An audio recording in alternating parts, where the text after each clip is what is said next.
Hey, this is Bill Steber. I'm a musician, also a photographer.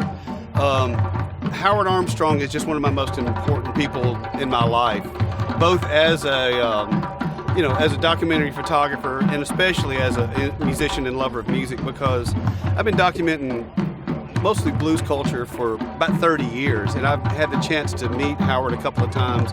First at 1993 Mississippi Crossroads Festival in Greenwood, Mississippi, when I wasn't that familiar with him, and he was performing with Nat Reese, and it blew my mind because he was up there doing jazz fiddle and old tunes, and I went to explore more, and I found the film Louie, Bluie that Terry Zweigoff had made, got the soundtrack, and at the time I was working full-time at a newspaper, but I knew if I ever could get loose of all those responsibilities, I really wanted to start a band.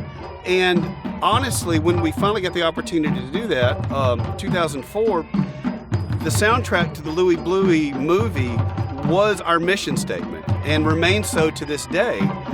In fact, early on, one of the first songs we learned is a song from that I learned off that soundtrack. It's called My Four Reasons, that he performed with his buddy Banjo Ike Robinson. And this band's been together, the Jake Leg Stompers, out of Murfreesboro, Tennessee, for 18 years now. And there's been rarely a show where we haven't opened with that song.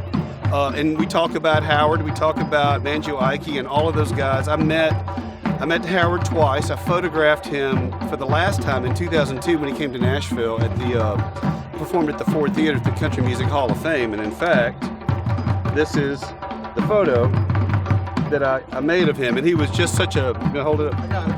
Yeah, he was such a gracious person. And it was really right after that we started the band. I also got to know Yank Rachel, who was in the film, several other people from that era. And the thing about Howard, and the reason that he's so important, is because he wasn't really confined to one genre or just one thing. I mean, he was an artist. He was an amazing artist. He spoke 7 languages, played 22 different instruments. He's such an inspiration to me because I play a dozen instruments. I mean, I'm only halfway to the Howard goal, but I'm also not confined to just one thing. I mean, we love hillbilly music, we love ragtime music, old pop tunes from the 20s and 30s.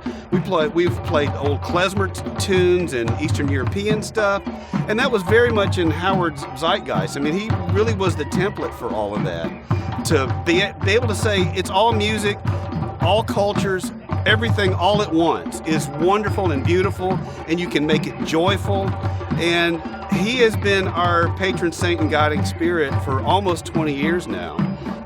And to be able to play this festival, I mean, I played the Stadthalle in Vienna, where the symphony plays, and doing my little jug band stuff. I mean, I've played in Tokyo 4 times. I've been in different places in Europe and played a blues festival in Scotland.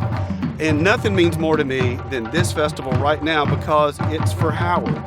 And Howard is, to me, the single most greatest unsung 20th century artist for all of this. And to be able to be one of the headliners at his namesake festival is deeply, deeply humbling. And we're just so thrilled to be here today.